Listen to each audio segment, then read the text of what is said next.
Even though my faith is sustained by many things now, in the beginning it was primarily the Bible codes, especially when I discovered that my name was encoded in the Old Testament in a matrix about the size of a large paragraph.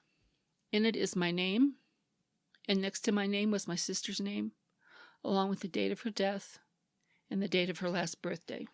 Above her name was the name of my mother and father. My sister's name and date of death, plus the date of her last birthday, form a triangle.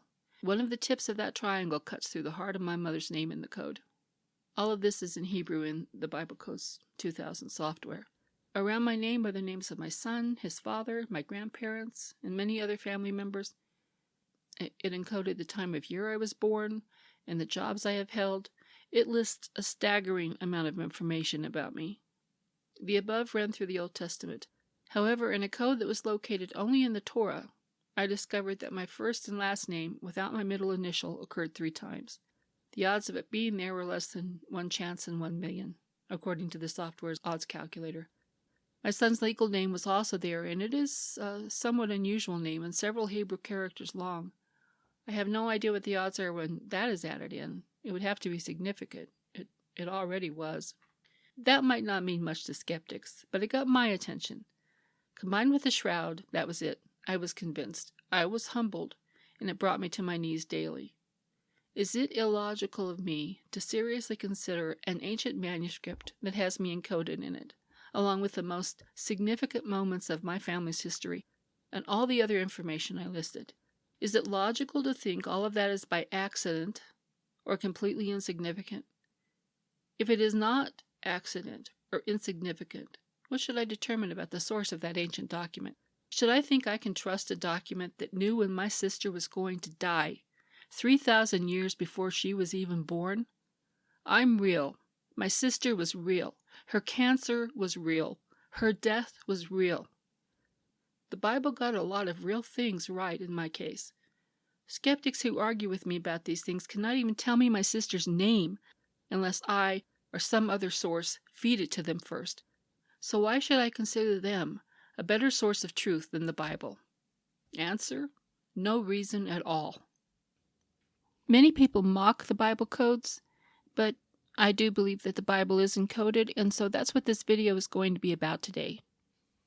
There is an excellent video here at YouTube called The Hidden Genius of the Torah. In the video, Professor Eliyahu Ellis asks his students, who wrote the Bible? Was it God or was it man? And he goes on to ask them if they have ever heard about hidden codes in the Hebrew Bible before, and why would anyone even look for them in the first place? But as Professor Ellis points out in his video, there is a long tradition in mystic Judaism that the Torah is the blueprint of creation, and it is that belief that fueled the search for the Bible codes. Now, I have studied the codes for decades, and I have done my own code research using Bible code software, Bible Codes 2000. But I do like Professor Ellis's video here at YouTube. And he talks about, now this isn't the only one who did codes in the past. There was Bakia ben Asher, and there have been other Jewish sages. But in the 18th century, Vilna Gaon, a famous Kabbalist, wrote that the rule is that all that was, is, and will be until the end of time is included in the Torah, from Bereshit, which is the very first verse of Genesis in the Torah, to the very last verse of the Torah. And not merely in a general sense, but including the details of every species and of each person individually, and the most minute details of everything that happened to them from the day of his birth until his death. So the Vilna Gaon claimed that everything you have ever done, are doing, and will do is encoded in the Torah, and not only you, but everyone who has ever lived throughout all of time. In the 1940s, considering what the Jewish sages had believed about codes, an Orthodox rabbi named Michael Dov Weissmandl decided to look for codes in the Bible. He wanted to know if the word Torah was encoded in the Torah, and he found it. Weissmandl wrote about these findings in a book entitled Torah's Hemed. This book became popular in the yeshivas, and in the 1970s, 2 mathematicians from Hebrew University came across Weissmandl's book. They were intrigued at the thought that there might be codes in the Torah, and one of these professors was Eliyahu Rips. Dr. Eliyahu Ribs, a world-class mathematician who had solved the dimension subgroup conjecture. Ribs used a computer program that could search for skip codes like those of ice bundles at great speed. Ribs and his colleagues Doran Whitson and Yoav Rosenberg were intrigued, but they were also cautious. They took their findings to Professor Daniel Michelson, who was a Russian-born mathematician and an atheist. They gave Weismandel's book to Professor Michelson, and 3 days later, he was convinced there were codes in the Torah. He just didn't believe God put them there. He also thought that though the results were interesting, they were not scientific. If anyone was to take this seriously, they would have to step things up, and that called for the scientific method. In other words, they needed a working hypothesis, a plan outlining what they were going to do, how they were going to do it, and what they expected to discover. With all of those things in place, they went to a book of Jewish law called the Mishnah Berurah, and in a section on Hanukkah, they took out all of the keywords related to Hanukkah. With this pre-selected word list, they ran their experiments and waited to see what would happen. In Professor Eliyahu Ellis's video at YouTube, Codes, the Hidden Genius of the Torah, Professor Ellis creates a brilliant illustration, and I love this. He instructs his students to think of a giant movie screen. In order to fit it into the room, they would need to knock out the wall, the ceiling, the floor. The Torah would fill this entire screen, and somewhere on this enormous movie screen would be a tiny little box, and in that small, isolated box would be the results of their search. Now, Professor Ellis focuses in on that little square, and right there, in that little box inside the Torah, Ribs and his colleagues find the word Hanukkah at a 262-letter skip in the first book of the Torah. It's no surprise, as he points out, you could probably find it in Moby Dick. What takes it to the next level is when they started looking for other words. The next word they looked for was Hashmonai, who were the Hashmonai. They were the family that fought against the Greeks during the Battle of Hanukkah. And Ribs found them right next to Hanukkah inside that little box.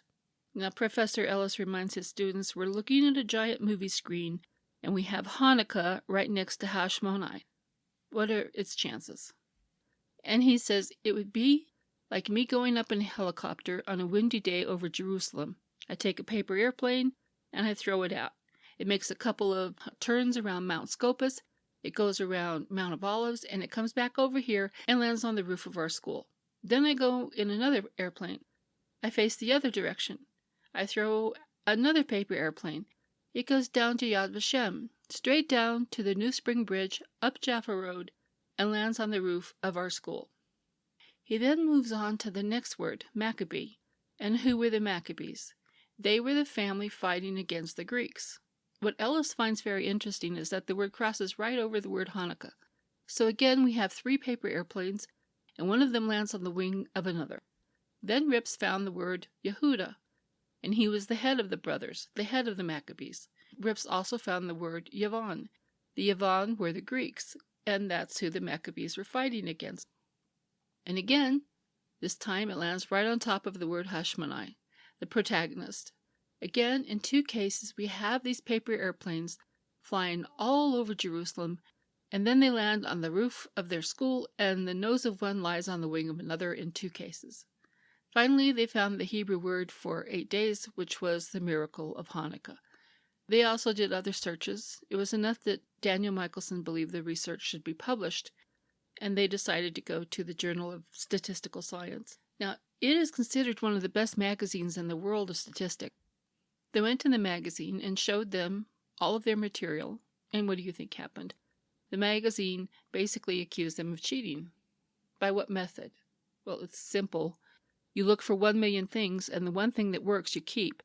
Everything that doesn't work, you throw out. But these were a priori searches. The men had decided what to look for beforehand. They were not running scavenger hunts. So the professors suggested they do an experiment together. The magazine agreed, and that led to the famous rabbi experiment. The magazine wanted them to look for a whole list of rabbis, not just one, and next to the rabbis' names had to be important information connected to them. So Ribs and his team predicted that they would find the names of these famous rabbis, and next to their names they would find their dates of death. So Ribs and his colleagues went to a standard Hebrew encyclopedia, and they decided that any rabbi that had 4 or more columns of information would make the list. They came up with a list of 34 rabbis. A formula was decided on, they ran the experiment, and they found every rabbi on the list along with their year of death. The results were so incredible the magazine agreed to publish it. However, 2 weeks later, the professors received a letter from the magazine. The magazine would not publish the article after all. The results were too controversial, and they were afraid of being a laughingstock in the scientific world. However, if Rips could get an approval from the #1 statistician in the world, the magazine would publish the article. The magazine sent them to Professor Percy Diaconis. He was the head of the Department of Statistics at Stanford University. Not only was Professor Diaconis considered to be the #1 statistician in the world, he had written thousands of articles on science and statistics. He was world famous. He was also a founding member and a contributing editor to the American Skeptics Association. They went to see Professor Diaconis, and he immediately had them jumping through hoops. First, he wanted them to take a standard-sized text, something like War and Peace, and he wanted them to cut it down to the same size as the Bible, run the experiment the exact same way, and see what the results were. The thought was, if one can find codes in the Bible, one can find them anywhere. They went back to Jerusalem, took War and Peace, cut it down to size, and ran the experiment. They found nothing of any statistical significance, so they called Professor Diaconis. Now he wanted them to do the same thing with Moby Dick. They did, and found nothing statistically significant. Next, Professor Diaconis asked them to run the experiment on some original Hebrew text. They did. Nothing. Then Professor Diaconis suggested maybe there was something about modern Hebrew versus ancient Hebrew. So he had them run some ancient Hebrew text. Nothing. Then Diaconis had a couple of other ideas involving more experiments, but Rips and his colleagues protested this time. At this point, it became obvious that this could go on forever. They wanted to know, in writing, how many experiments it would take for them to get a letter of approval for publication. Professor Diaconis informed them they needed to run 1 million experiments. If they could find nothing of any statistical significance, he would give them a letter of approval.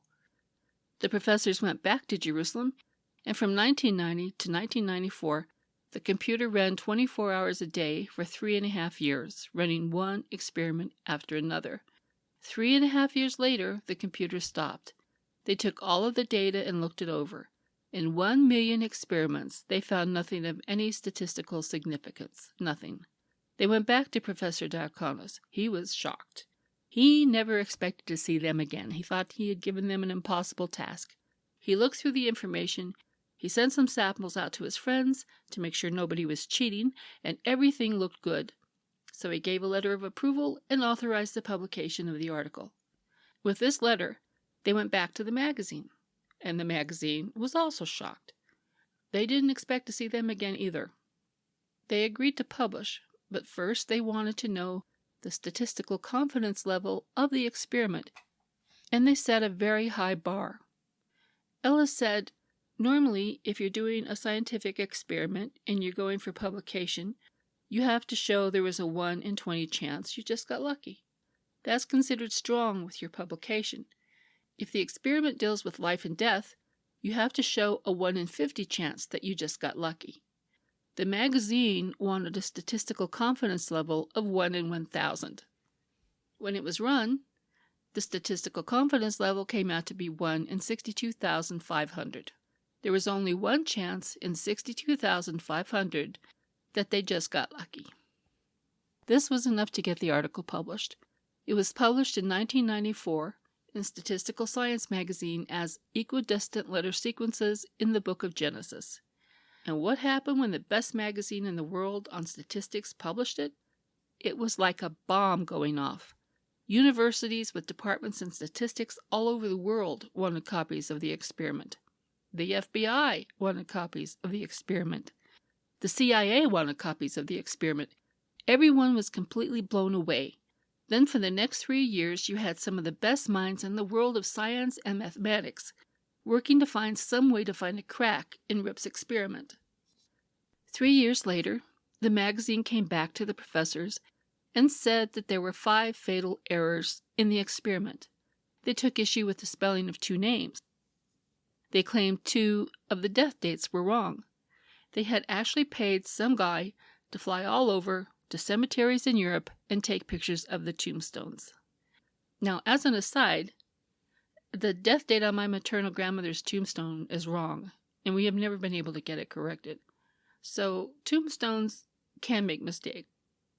The magazine also claimed there was a problem in one of the formulas. As a result, the magazine was going to publish an article that rebutted the results. In essence, Rips and his colleagues were being accused of cheating. The professors suggested they rerun the experiment to address the issues the magazine pointed to. When they ran it again with the corrected names, corrected dates, and corrected formula, the statistical confidence level only improved. It came out to 1 in 1,694,000. There was only one chance in 1,694,000 that they just got lucky. However, it didn't change anything. The magazine published the article that claimed the data had been manipulated in order to achieve the results Rips and his colleagues wanted. The magazine had agreed that Rips and his colleagues could rebut any rebuttals. However, the magazine reneged. The magazine's excuse was that they had a new editor, and he was not bound by the previous editor's decision. They were not allowed to defend themselves. By the way, in my opinion, the skeptics who rebutted the paper's findings did exactly what they accused Rips' team of doing.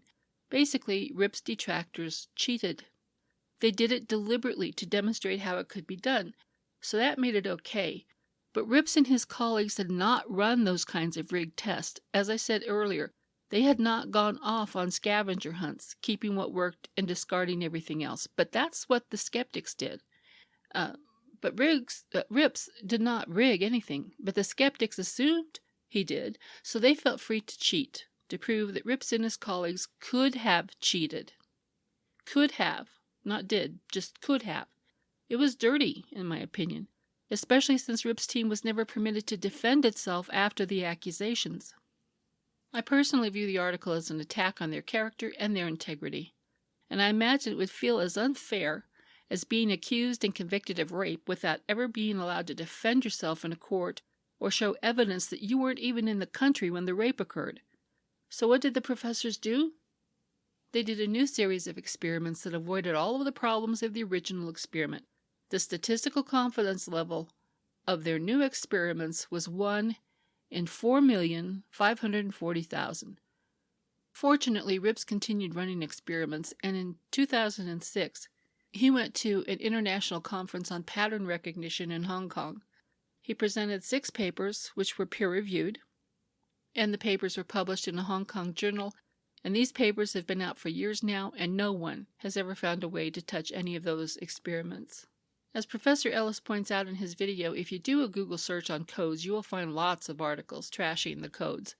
Most of them are on the original rabbi's experiment or on some non-scientific experiment that never claimed to be scientific in the first place.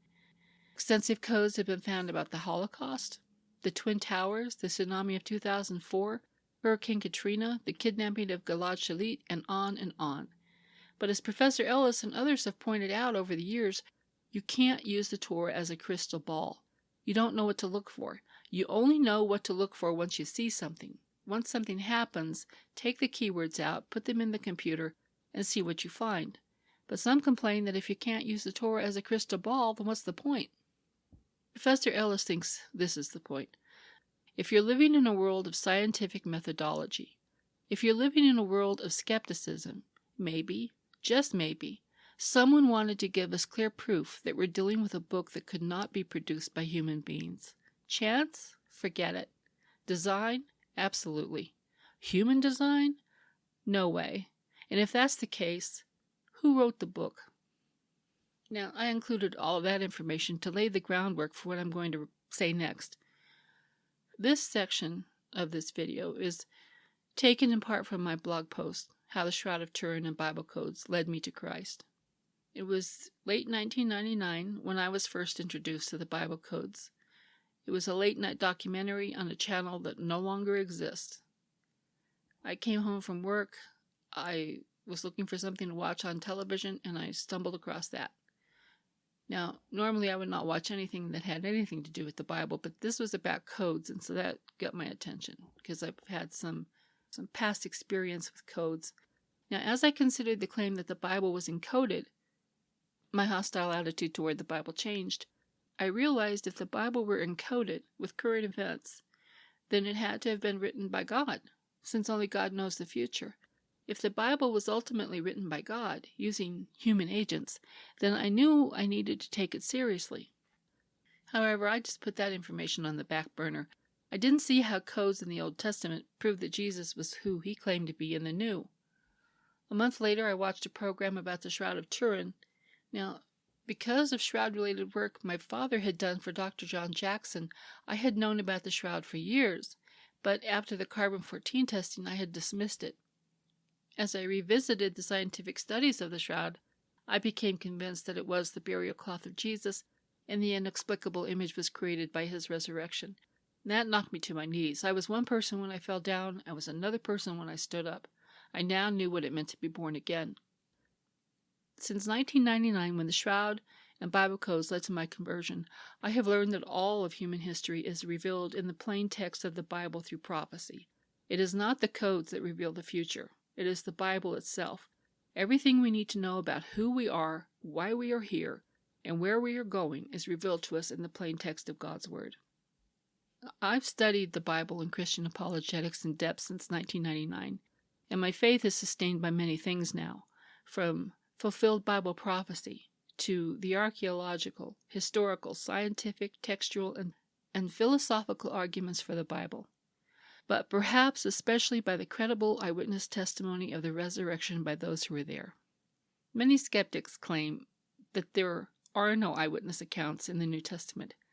However, James, the brother of Jesus, who did not believe in Jesus before the resurrection, was stoned for his belief in Jesus. Josephus records the stoning, and James was obviously an eyewitness. All of the original disciples died proclaiming the gospel message, and they were in a position to know if what they taught was true. They knew if they had witnessed countless miracles and seen the resurrected Jesus, and they knew if they were lying. It is impossible to imagine anyone would endure years of abuse, imprisonment, torture, and death for a known lie, and do it with such unwavering bravery and joy. Tradition says the early followers of Jesus were excommunicated, starved, flogged, stoned, crucified, disemboweled, beheaded, boiled in oil, and fed to lions. People lie for some benefit, and those aren't the benefits liars are looking for. As a general rule, people lie to avoid those sorts of things. I also know what my own born-again experience was and how radically God changed me and my family's circumstances. Furthermore, I know how He continues to change me. Now, I continued studying Bible codes for several years after my conversion. As I said, I used Bible Codes 2000, and I searched for terms listed in the software's Hebrew resources. I did not rely on phonetic spelling. I considered that dangerous. I think research using such tactics can be deceptive. When someone relies on phonetic spelling, they can make the results say almost anything they want, just by tweaking how they spell something phonetically. As I said, I used the software's resources. I didn't want to tweak anything. And I did a priori searches. Now, I can't deny the encoded information I discovered throughout the Old Testament, no matter how much skeptics scoff at it. I know that it's impossible to chalk it up to dumb luck. The information does not appear to be a natural result of hidden words in a large block of text either, because it is so specific to me and details much of my life. Below my name is the word encode. It merges with my name and shares several of the same letters, perhaps hinting that my name actually is encoded and not there by chance. But as I just said, after doing the above research in all of the books of the Old Testament, I narrowed my search and just searched in the Torah, and it was an a priori search. I did not know what I would find beforehand. I knew what I would look for before I searched, my name and my son's name, and I found them. And the results were from a search that was done before I knew any facts. I did not look for 1 million things and then just kept what looked good and threw everything away. I didn't do that. I have not reported the best results of a scavenger hunt looking for random words that might be a match. Skeptics call that cheating, and I did not engage in cheating. I think it's cheating too, and I didn't do it.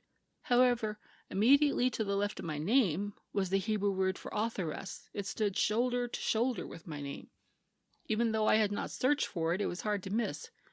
Writing has long been the only career I ever wanted. It was a stunner when I saw that. So for me, the punch was the Bible codes. The thought that the Bible was encoded with all of human history intrigued me.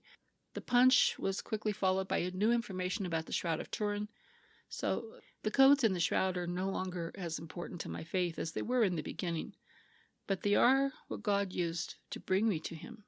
I can't change that, no matter how controversial those things are, and no matter how much they offend people. One issue I have with codes is that much of what is passed off as a code is probably nothing more than naturally occurring words, and there are a lot of hidden words in any large block of text, and the Bible certainly has a lot of hidden words. I don't know if all of those words are codes. It is the plain text of the Bible that matters. While the possibility that the Bible might be encoded is interesting to consider, and while the codes might even be God's divine signature, codes should never be used to form doctrine or to try to predict the future. Codes often reveal what people are simply talking about, including things that do and do not happen, so you will find conflicting reports in the codes. Perhaps it is like the premise in quantum theory that just by an observer watching, reality is affected, or in this case, just thinking or talking about something affects what we discover. It didn't take long after my conversion to learn that many people were offended at the thought of a Bible code, especially Christians. My reply is that God is sovereign, and the Bible is God-breathed. There will always be hidden words in any book, but the Bible is not just any book. And nothing takes God by surprise. I don't see how anything in the Scriptures, including hidden words within the text, is beyond His control, nor do I see how those things can be completely meaningless. Yes, the codes are no longer as important to my faith as they were in the beginning, but they are what God used to bring me to Him, and I can't change that, no matter how controversial those things are, and no matter how much they offend people. As His disciples, we need to diligently study the Scriptures and realize that prophecy in the plain text of the Bible is a significant part of God's Word, and it testifies to its divine source. Those prophecies cry out to us if we will listen. Many prophecies have been fulfilled, but prophecy still speaks. It speaks to us of Jesus. It speaks to us of our day and the future of this world, and we will be blessed by it if we listen, understand, and believe. Thank you for listening.